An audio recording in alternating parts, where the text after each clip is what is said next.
ថ្ងៃនេះដែរខ្ញុំមកបង្ហាញពីវិធីធ្វើខត្រីឆ្ដោចំពោះខនេះដែរគឺងាយស្រួលធ្វើទេបងប្អូនចំពោះគ្រឿងផ្សំយើងមានខ្ញីម្ទេសនិងខ្ទឹមសចិញ្ច្រាំជាមួយនឹងត្រីឆ្ដោរបស់យើងនឹងឯងហើយត្រីឆ្ដោយើងធ្វើការលាងវាឲ្យស្អាតបន្ទាប់មកយើងទៅប្រឡាក់សាច់យើងដាក់ខ្ទឹមសដាក់ទឹកត្រី3ស្លាបព្រាបាយ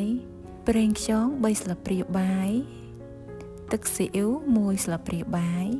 យើងដាក់ស្ករសបន្តិចព្រោះបន្តិចទៀតយើងត្រូវដាក់ស្ករក្រហមប៊ីចេង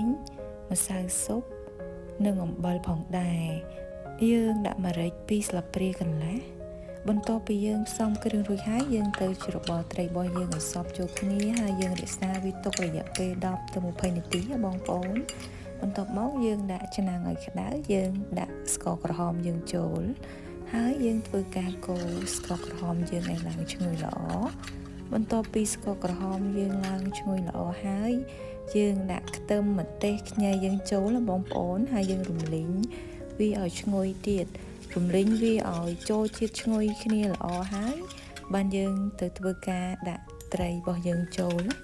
ចំពោះត្រីដែរពេលដែលយើងដាក់ចូលយើងត្រូវរំងាស់ត្រីរបស់យើងនឹងឲ្យអស់ទឹកត្រីសិនបន្ទាប់ពីយើងរំងាស់វាហើយយើងដាក់ភ្លើងតិចៗណាបងប្អូនព្រោះយើងកូរតិចៗដែរព្រោះត្រីយើងអាចនឹងបែកអញ្ចឹងណាបន្ទាប់ពីត្រីយើងអស់ទឹកត្រីហើយយើងដាក់ទឹកដែលយើងដាំពុះហ្នឹងចូលបន្ថែមទៀតបន្ទាប់ពីដាក់ទឹកយើងចូលហើយយើងទុកឲ្យវាពុះតែមួយផ្លែទេគឺឆ្អិនហើយបងប្អូនហើយយើងភ្លក់យករសជាតិល្មមតាមដែលយើងចង់បានណាបន្ទាប់ពីបានរសជាតិដែលយើងចង់បានហើយគឺសម្លយើងឆ្អិនហើយវីដេអូរបស់ខ្ញុំគឺមានតែប៉ុណ្្នឹងទេអរគុណច្រើនបងប្អូនជម្រាបលា